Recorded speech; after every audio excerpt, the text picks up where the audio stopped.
Well, hi everyone. So we've been working. Well, I'm Marcus. This is Charlotte. We've been working together for about 3 weeks now. So a really short space of time, and in that space of time, we've managed to have like a massive impact essentially. So what I'm going to be doing is talking through some of the stats around the pilot that we've been involved in.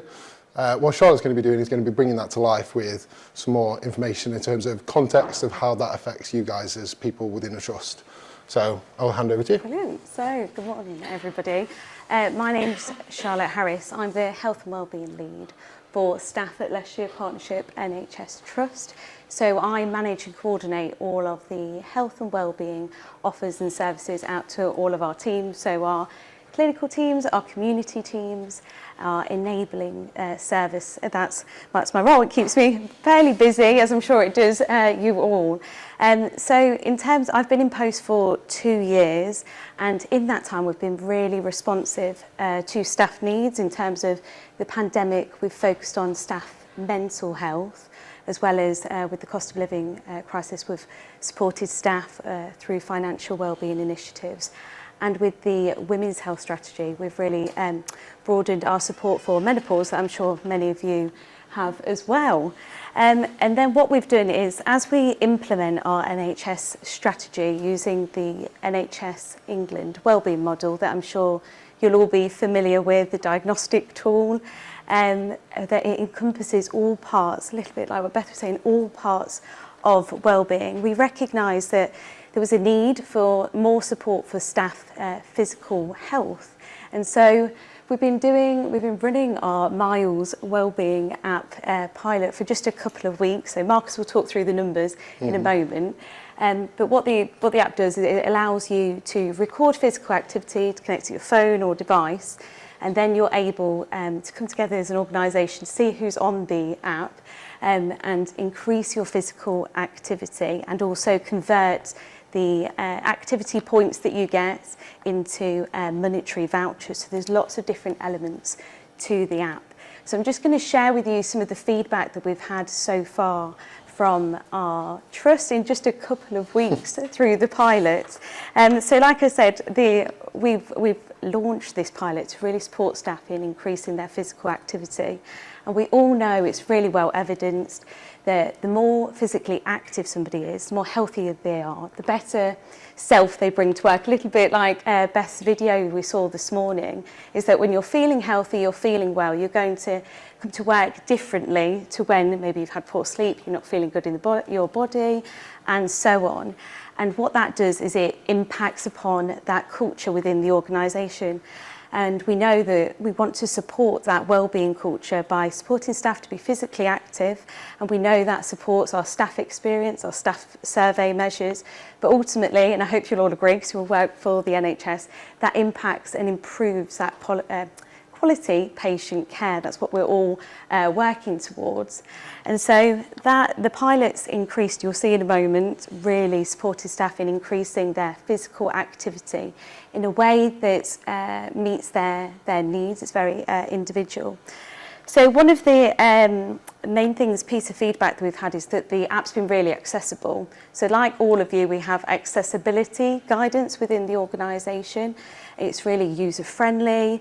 In Leicestershire, we have a very diverse workforce, and so that has certain barriers to accessing, and all of our staff groups have been able to access this, as well as we've spoken to some of our neurodivergent members of staff who said it's really good for them because they can go at their own pace by using the app. We've seen all staff groups access the app, so from our doctors, our nurses, our HCAs, but also our teams out in the community, our enabling teams, our estates and facilities, porters, our cleaners, everybody's been using the app, from our Band 2 staff groups right the way through up until the highest banded members of staff. And I've not seen, in my time, in my role, or speaking to any of the leads, seen such a embraced physical health or wellbeing initiative so quickly impact and so well embraced by everybody in the organisation.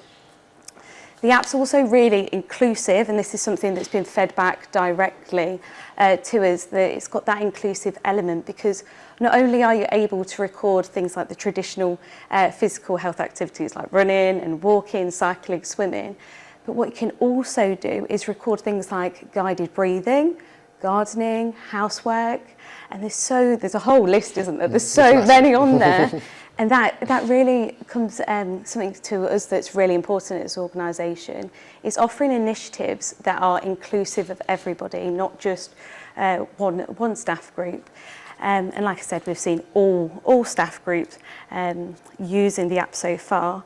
I did mention that on the app you can see everybody who's on the app at that time, which there's a leaderboard, so you can see every member of staff, which has actually led to a really nice side effect of using the app, is bringing people together again, reconnecting people.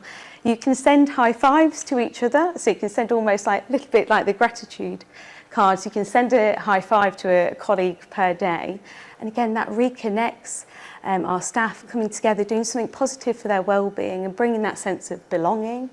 And what it's also been able to support is it's been a conversation starter for staff. So those corridor conversations, we call them, don't we, at the NHS, where people have said, oh, I saw that you've been using the app. I'd love to know what activities you're doing. And it's by that, it's really bringing forward those wellbeing conversations, which we all know is fundamental to wellbeing culture, a wellbeing strategy. So that's been great. The leaderboard, I will also say, we're not going to share our results. I'm really competitive, and I'm not currently even in the top 20 at the moment, so I really need to up my game, given my role.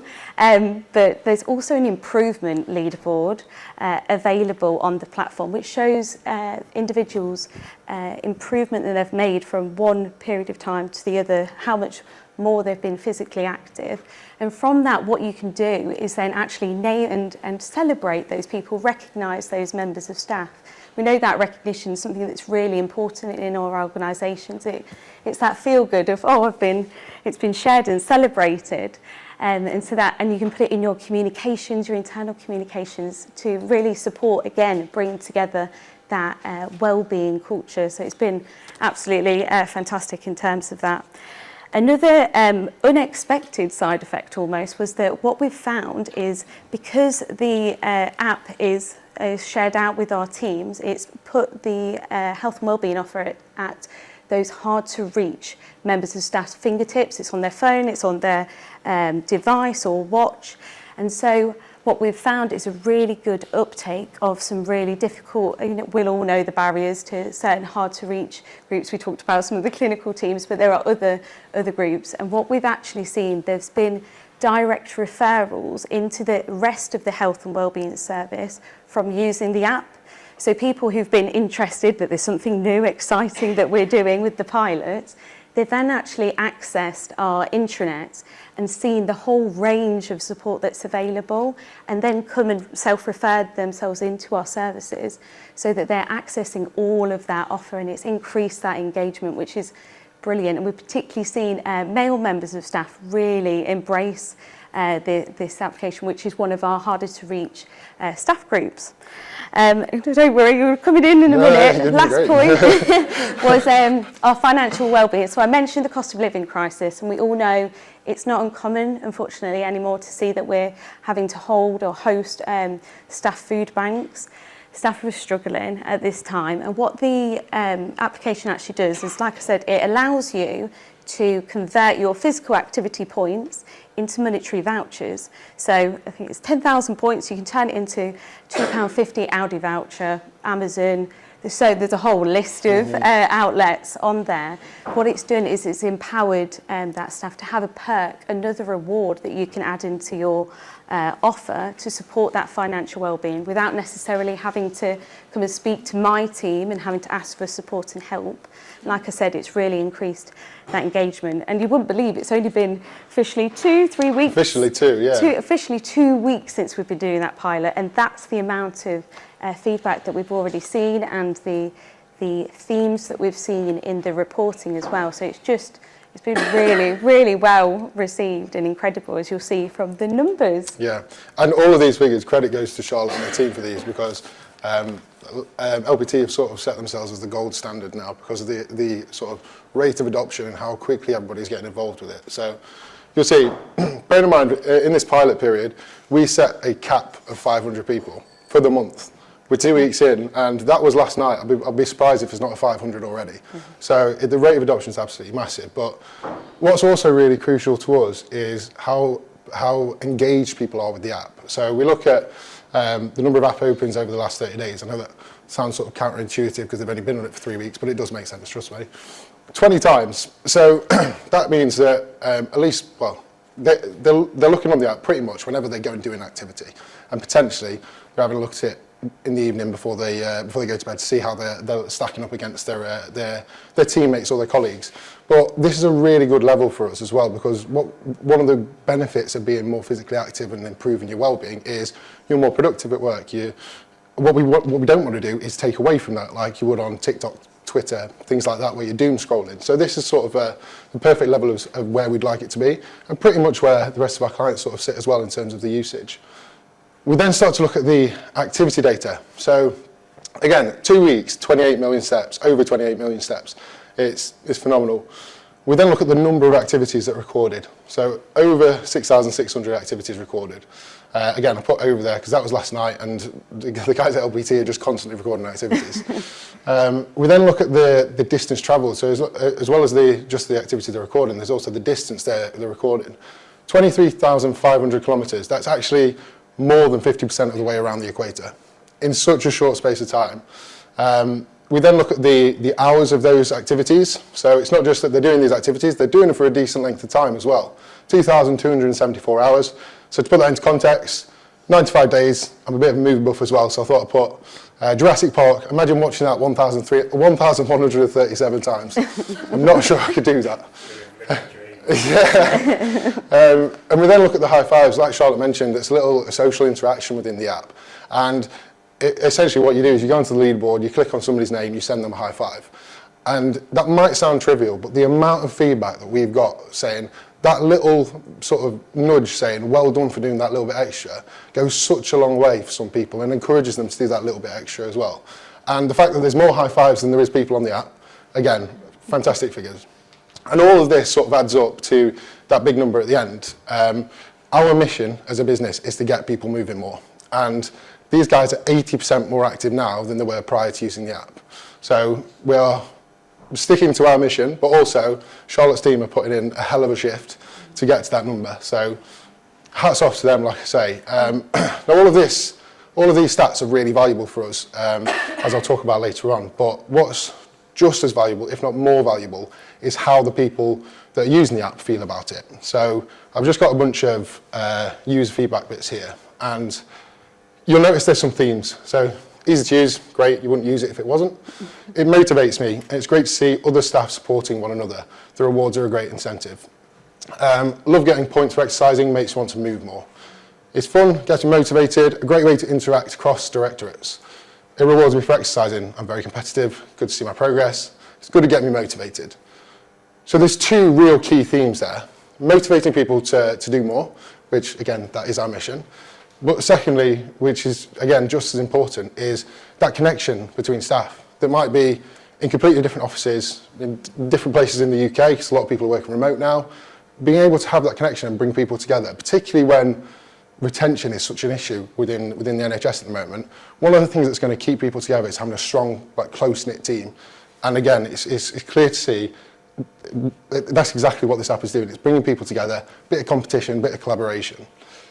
I think what we've got next is, who is it that's speaking? So we've got a member of staff who's been using the application, actually one of our, what we call our health and wellbeing champions, may be familiar with that in your organisations.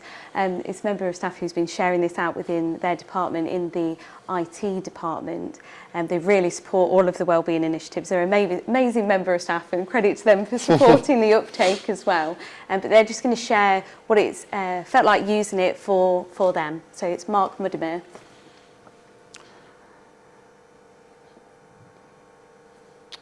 I can see it. Oh, is it the next one? There we go. There you go. How do I get it to play, Greg? Just keep clicking down. Trust me, it was great.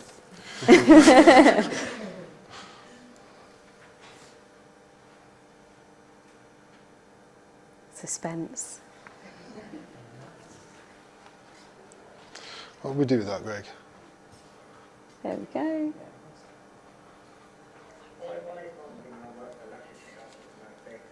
I just wanted to spend a couple of moments to talk about Miles that we've been piloting here in LPT, and a couple of reflections, I guess. I suppose the most obvious thing is that it really dovetails well into our future, our way, and the health and well-being priority of that. And the app has certainly improved my level of activity. Gamification is a word that's used quite a lot, so of course we take a look at the app and see where we are in the table. And maybe there's been a little bit of competition and people looking to see how their colleagues are doing. But I think interestingly what I found is there's been just a lot of general conversation at work about being active and different types of activity. And the challenges on the app have also been great, just to get you thinking about potentially what are the things I can do.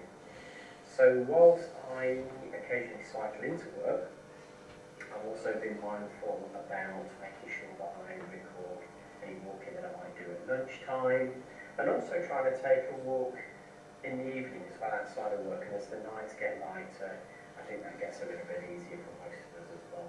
But I think on the whole it's been a really positive experience, and one that's got people talking about getting active and trying new things. Okay. Nice one. What's his name, Martin? So that was Mark Woodbeer from our IT department. He mentioned a couple of things as well in there. So we're doing a trust-wide project, which is our culture change work, which is our future, our way. And that looks at having a commitment to health and wellbeing within LPT and looking at improving our wellbeing measures. So our staff retention, you'll all know this, stress, referrals for occupational health, for MSK issues, all of those work-related stress and burnout. That's what that project's looking for, and that's what the Miles Wellbeing pilot is showing so far. It's supporting and facilitating improvements in that, because we know there's well evidence, isn't it, that the more physically active you are, the less stress you experience, and so on. And having those healthy habits within the workplace leads to that wellbeing culture. Yeah. Brilliant. So there we go. Okay. So all of that user feedback, that qualitative data and quantitative data that we've got is fantastic to show to guys like you. It shows the impact that the app is having. But if we want to take this to the board or get a sign off, we need to have something a little bit more substantial, and particularly, like you were saying, some value attached to it. So what we've been able to do is analyse a load of different publicly available sources, like LPT, like NHS Digital, SBS and NHS England.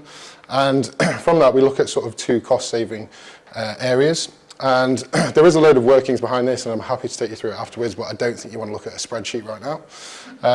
So if we look at reducing the sickness rate, so we all know if we're healthier, we're less likely to have a day off, we're less likely to experience mental health issues if we're doing more activity. So if we can reduce the sickness rate by just 1% or just over 1% to 4.19, we predict that we can save around £25,000 for the trust. We then look at reducing staff turnover, again another massive priority for the NHS. And by utilising the app, we all saw that people are more connected, they're interacting with each other more. That is going to have a huge impact. And if we're able to reduce that by just 2% to 9%, we predict a saving of just over £50,000. Now, if you combine these, £75,000, that is significantly more than you would have to pay if you were implementing Miles Wellbeing. So we have a lot of justification around why this should be used long term. And like I say, if you want to have a look through the numbers and everything, we can go through them. I'm sure you're thinking, what the hell does the app look like? We're talking about it for like so long. So to give you an idea, this is what it looks like. And again, very happy to take you through it afterwards. But essentially, as Charlotte alluded to, it's all about recording your activities, competing in challenges, competing with your colleagues and sending a bit of love, sending some kudos through high fives, and ultimately earning rewards for the hard-earned activities that you've been doing. So for those people that are very incentivised by competition, the leaderboard's probably going to be enough for them. For those people that need a little bit of a carrot and stick type thing, if you know, by the end of the day, if you do another 1,000 steps, you can get a free Greggs at lunch, that might spur you on to do it. So it's horses for courses. There's different things that motivate different people, but that just gives you an idea of what the app looks like. And yeah, I'd like to open it up to any questions if you have any. Okay.